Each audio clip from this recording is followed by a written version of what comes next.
Non, faut te l'approcher, mets-toi, voilà. C'est mieux, il faut pas rester à côté de Steph, sinon. On va pas retirer ça de Merci beaucoup. C'est ce qui arrive quand on manque de respect. Dans le cadre professionnel.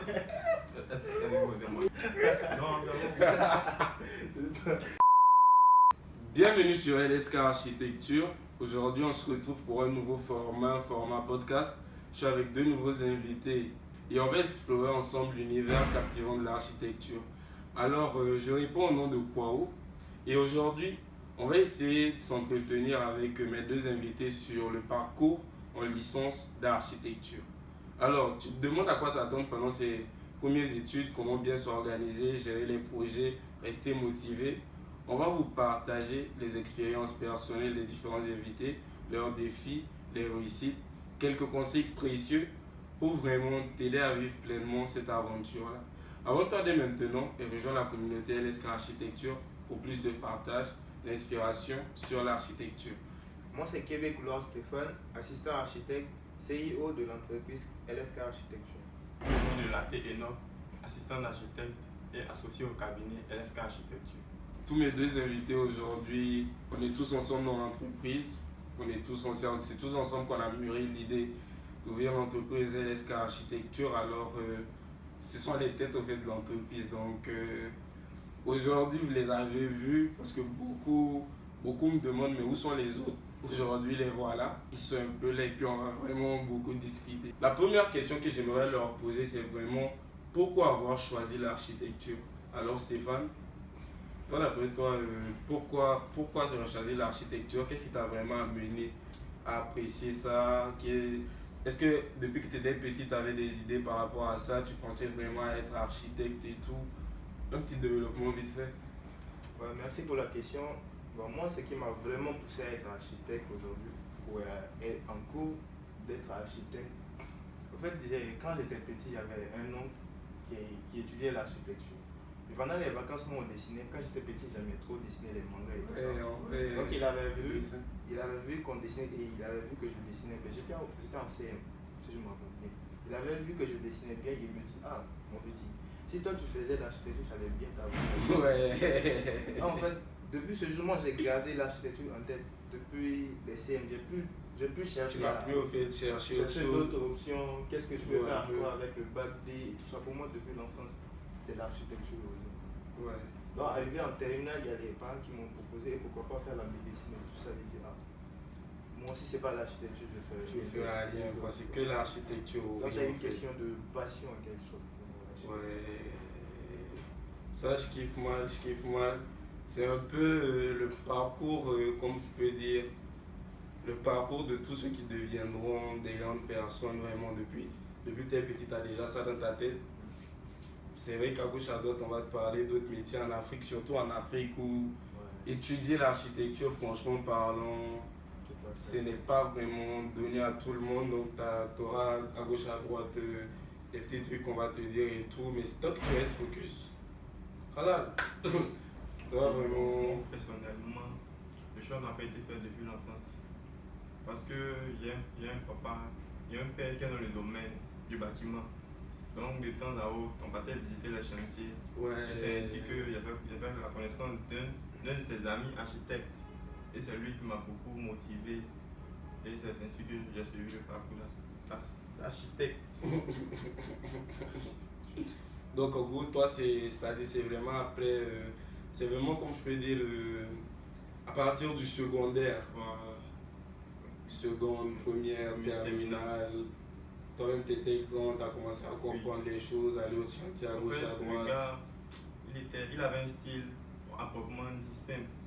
Et aussi, il aimait le métier, quoi. Ouais. Donc, à le voir, ça te donnait l'impression même de toi-même être un architecte plus tard. Je vois un peu. Donc, on peut également parler de passion dans ton cas. Ouais, on peut également parler de passion dans son cas. Moi, dans mon cas, l'architecture, vraiment, ça n'a pas été. Et ce n'était même pas ça qui était dans ma tête en fait. Et moi, je voulais être artiste. Laisse tomber, moi je voulais être musicien. Toi-même, tu connais, voilà, man. Moi, je voulais être musicien et tout, faire de la musique. Bon, si on me disait, bon, la musique quelque chose que je voulais faire à côté. Mais si on me disait vraiment choisir une filière, moi j'étais plus biotechnologie. Parce que j'aimais beaucoup vraiment l'agriculture, tout ce qui touchait à l'agriculture, tout ce qui était vraiment dans l'élevage et tout ça, quoi. Donc, si on me demandait de suivre une filière, j'allais plutôt dire biotechnologie, mais bon, les choses ont fait les choses. Un bon matin, l'homme se retrouve. T'inquiète, on a kiffé. On a vécu un bon parcours. 3 ans, on était ensemble. On avait commencé dans l'ancienne école. L'ancienne école, déménagement, nouvelle école, nanani, nanana. Les tracasseries de l'école, mais en vrai, c'était vraiment intéressant. Et aujourd'hui, moi je peux dire que ouais, j'aime l'architecture. Ça vraiment ça, je me cache même plus quoi. Ouais, j'aime l'architecture. De base, comme c'était vraiment l'art, en gros, la créativité, tant que ça crée, moi ça me plaît. Tant qu'il faut créer quelque chose, c'est-à-dire prendre quelque chose et puis créer, moi ça me plaisait. C'est un peu comme la musique à quelque chose. Tu vois, non, c'est vraiment comme la musique, quoi. Tu pars derrière et puis tu crées, quoi. Tu vois, non, voilà. Moi, c'est ça qui m'a vraiment plu dans ça, quoi. La question que je voulais pas poser à Stéphane, mais il avait essayé de me rattraper tout à l'heure, mais Non, vas-y. je lui ai pas donné quand même l'opportunité de me rattraper tout à l'heure. Quels ont pu être les différents, bon, comme moi je peux dire, les différents flyers, les différentes infos que tu as pu avoir par rapport à l'école, ou bien quelques infos que tu as pu avoir par rapport à l'école, ou si en vrai tu t'es fait entuber au fait, parce qu'il y a beaucoup de personnes, on ne le dit pas, mais il y a beaucoup de personnes, ils se font entuber au fait, ils s'attendaient à beaucoup de choses, ils arrivent. C'est pas vraiment ça. Donc je vais vraiment te poser ton expérience, comment tu l'as vécu, surtout pour toi un étranger, un Tchadien, ici au Togo, comment tu l'as vécu? Mais bon, déjà après le bac, bon, il faut rappeler un truc en fait. Au pays, quand tu viens d'avoir ton bac, il y a un truc qui se passe. Tu es tellement pressé de vouloir entamer la vie estudiantine en fait. Ça fait que dès que tu vois, tu contactes une école. Bon, pour moi, dans mon cas, j'ai contacté des écoles d'architecture et tout ça. J'ai d'abord contacté une école à Dakar. Mais là-bas, on m'a parlé du coût de vie et l'école était vraiment chère. On m'a parlé de 3 millions l'année. Maintenant, j'ai essayé aussi de voir ici encore à Lomé les hameaux. Mais les hameaux, les textes étaient déjà passés. Donc, du coup, je ne pouvais plus faire les textes d'entrée. Ouais, les tests d'entrée, effectivement. Et là-bas également, si ce n'était pas avec la bourse, je devais débourser 2,5 millions. Donc il y avait encore une autre école ici à Lomé que j'avais vue, Estabat. Et le gars, quand la tante, c'était une de mes tantes qui faisait des recherches avec nous, elle avait posé avec le directeur, et le directeur a dit ok, c'était juste pour les suivis, il n'y avait pas de texte d'entrée et tout ça, qu'on devait juste faire des suivis pour pouvoir intégrer l'école.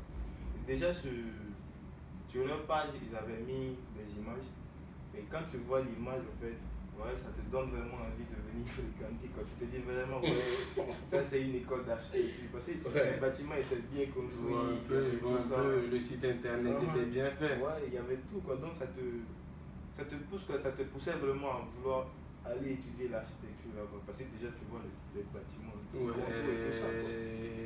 Donc maintenant, arrivé sur place, tu vois, à ma grande surprise, on peut le dire.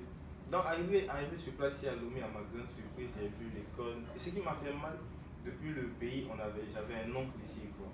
C'est à l'oncle, on lui a demandé de faire les démarches sur place et tout ça. On lui a demandé si c'est une bonne école. Il m'a dit oui, c'est une bonne école.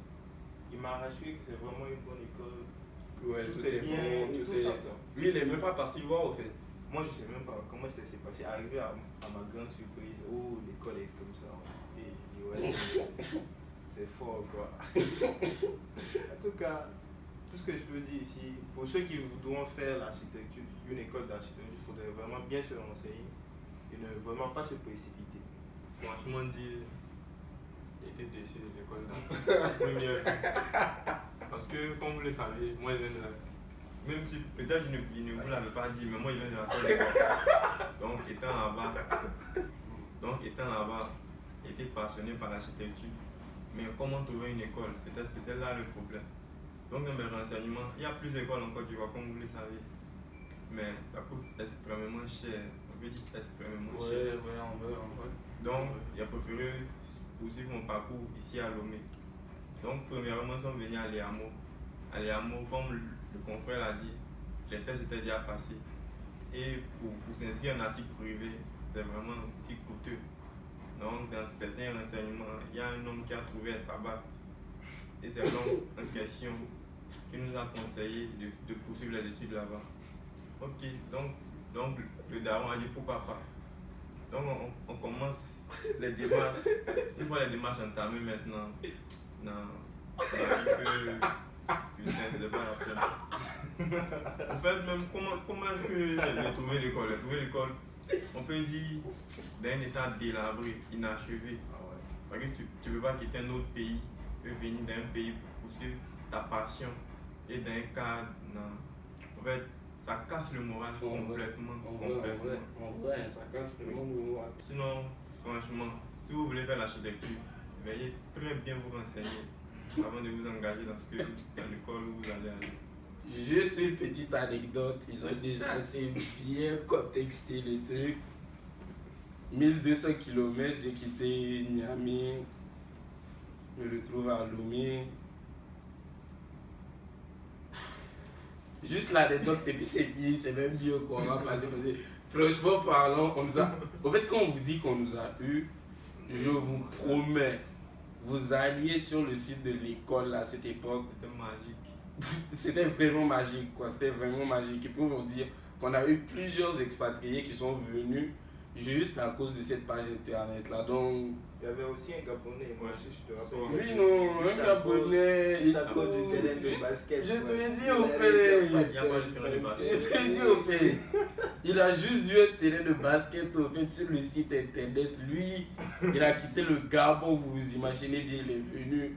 Il se rend compte que, ah ouais, mais moi j'arrive à. Je suis arrivé, premier jour, la rentrée et tout. J'étais allé avec ma daronne. Vu que ma daronne, elle était là, le mieux, je crois bien, elle devait faire une semaine et tout, ça coïncidait avec ma rentrée.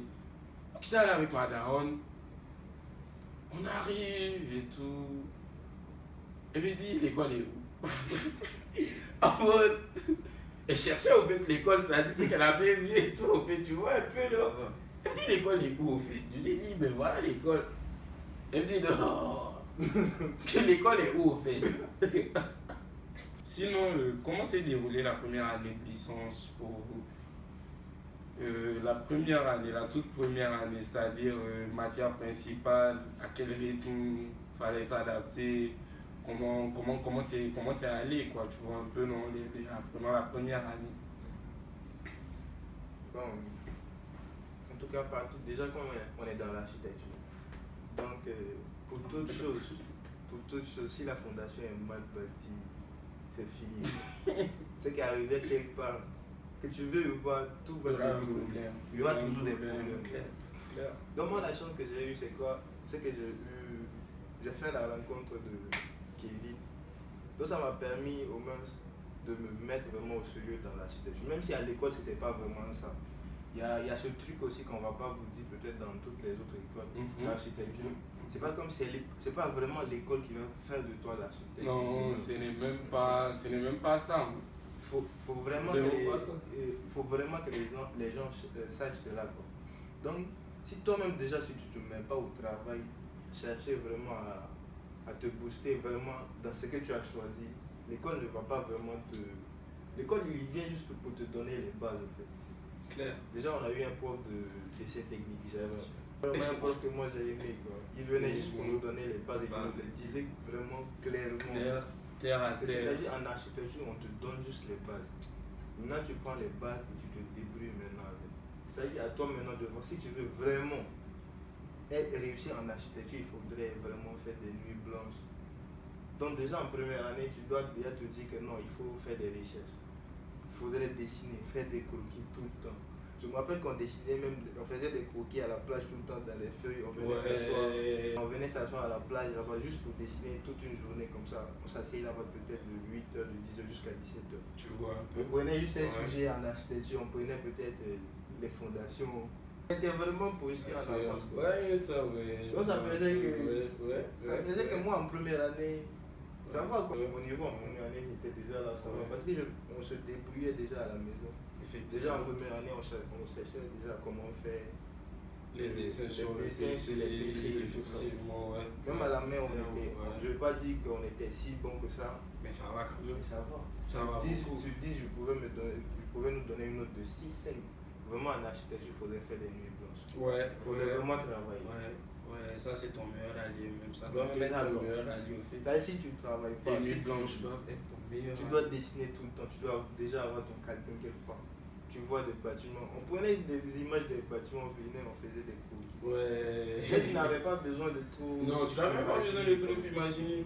En ce moment, Tu te bases déjà de ce qui est là ouais, pour pouvoir pour pouvoir créer quelque chose de nouveau. Donc, c'est En là. vrai. En Là, il vrai. faudrait juste battre, comme on le dit en jargon. Et donc, Pour moi, ma première année, franchement, ça n'a pas été facile. Parce que déjà, moi j'étais quelqu'un qui avait plein d'amis. Ouais. ouais, Et puis beaucoup alors d'amis. que en architecture, non, on ne peut pas aller là. Tu dois être Clair. solo. Clair. Comme mon ami me dit, les nuits blanches. Non. En fait, tu dois être déconnecté de tout. Parce que tu dois te concentrer. Et les dessins, en première année, je vous précise, les dessins se faisaient à la main. Donc, il n'y avait pas de machine. Donc, tout absolument à la main. Donc, ça veut que même, on peut dire, j'ai perdu ma copine pour ça. Ah ouais. Parce que Et de rupture architecturale. Ouais. Ouais. Parce que tu n'avais pas de Voilà. Ouais. Parce que je disais qu'il n'y a plus le temps pour elle. Franchement, si tu dois te mettre en architecture, tu n'auras plus le temps pour aucune autre chose. Soit l'architecture ou rien d'autre. Moi, c'est ce qui a été mes difficultés. Et avec ça, j'ai fait la connaissance de certains amis. Il y a Kwao qui est là, il y a mon ami Kébé et aussi Tiamiou. Ouais, Big up à le lui. Big Tiamiou, le Big Tiamiou. Ouais. Tiamiou. Au passage, Tiamiou, si tu regardes la vidéo. C'était, on peut dire, mes gars sûrs, quoi. On venait tout le temps ensemble, avec la perspective que nous avons, que nous sommes développés ensemble. Ouais. Donc, en architecture, ce que moi je peux vous dire, c'est de vous concentrer seulement sur l'architecture et rien d'autre. Ouais. Il y a un truc qu'il a dit que j'aimerais bien revenir dessus. Il dit il faudrait te déconnecter de tout. C'est-à-dire tu vas te séparer de tes amis. Bon, pas vraiment ça, te séparer de tes amis. Mais il faudrait avoir des amis qui te poussent vers l'avant. Ouais, c'est ça. C'est exactement ça. Exactement. C'est Il ne exactement faudrait ça. pas te dire que non, je veux aller seul. Seul, Tu peux seul, pas, tu tu peux pas. ne peux pas aller si loin que ça. Seul, tu peux aller avancer, vite. mais Tu peux aller vite, bien sûr, mais tu ne pourras pas aller loin. loin. Donc, c'est si tu veux aller loin, il faudrait vraiment t'entourer des gars qui t'aident vers le haut. Des gars qui sont constamment en avance. Au fait, les gars qui te tirent de l'avant. Ouais. Donc, déjà, si toi tu veux traîner avec ces gars-là, tu te dis que non, pour traîner avec eux, il faudrait que moi aussi, je me mette au travail. Comme ça, vous pourriez mieux avoir des discussions sur les mêmes longueurs d'onde. Parce que vous n'allez pas venir vous asseoir Ouais, et il va et parler puis de il ça. va parler de ça. Toi, tu es en train de parler d'autres choses derrière là-bas. Ça va même pas être intéressant. Ça va pas le faire. Non, ça va même pas être intéressant. Il faudrait vraiment être en queue. Ouais. Avant de aller ensemble. Moi, la première année, c'est juste un élément qui m'a marqué. Et l'élément qui m'a marqué, c'est juste que moi et mon prof de projet, juste que moi et mon prof de projet, Comme ça, comme des on chiens, ne s'entendait pas du tout, on ne s'entendait pas. Et puis les gars, c'est très normal, c'est très normal. Non, C'est pas pourquoi on ne la même s'entendait pas, c'est juste parce que vraiment, on n'avait pas les mêmes visions en fait. On n'avait vraiment pas la même vision de l'architecture. Lui, il avait sa vision à lui de l'architecture. vision contemporaine de l'ancienne Tu architecture. vois un peu, non, vraiment traditionnel, très ancien. Nous, on était vraiment dans le modernisme, voilà quoi, mais tout ce qui est neuf et tout, ça m'a valu des mauvaises notes. C'est pas que les projets n'étaient pas bons, hein. L'un des trucs que tu vas comprendre, c'est-à-dire vraiment très tard, c'est que chez nous en architecture, ce n'est pas comme les maths, il n'y a rien de palpable, il n'y a rien de... C'est-à-dire il n'y a rien de certain, man. C'est pas R plus Tu vois, c'est pas plus égale à 2, man. Tout le monde peut avoir Chez une 2 vision plus différente. Ça peut être égal à 2 de différentes manières. Quelqu'un va te faire 0,50, 0,50, 0,50. Il va arriver au même résultat que toi qui vas aller en 0,25, que toi qui vas aller en 1 plus. C'est-à-dire chacun va avoir sa méthode, mais va arriver peut-être au même résultat. Et il y a eu un truc vraiment qui m'a beaucoup plu, comme je peux dire même qui m'a beaucoup plu, c'est justement le fait qu'il y ait beaucoup de critiques dans l'architecture.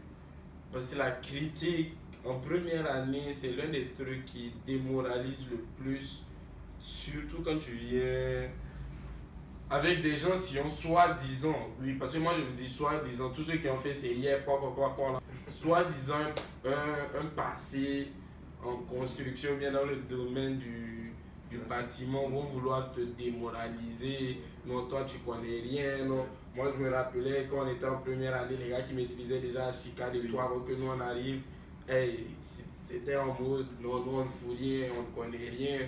Aujourd'hui, eux-mêmes, ils sont là, ils regardent nos plans, ils ont envie de faire comme nous, ils ne peuvent pas.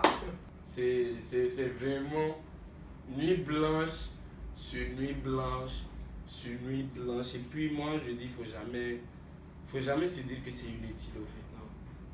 Il y a quelque chose où il faut, c'est-à-dire dans tout, n'importe quel domaine. Tant que tu peux avoir un plus dans ça, n'importe quoi, man.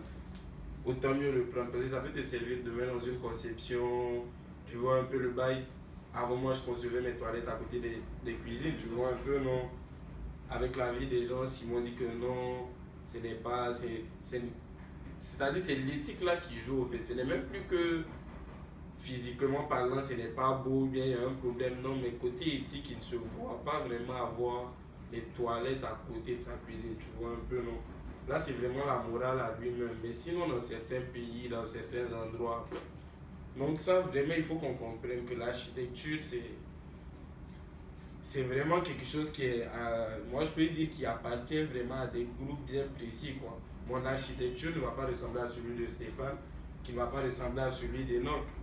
On va se mettre sur un projet, s'entendre, et puis essayer de faire au maximum pour que tout le monde soit content. Mais sinon, si on dit à chacun de faire vraiment un projet, son projet à lui, aucun de nos projets ne vont se ressembler, ni dans la forme, ni dans la pensée, ni même dans la manière de vivre même, quoi, tu vois un peu, non?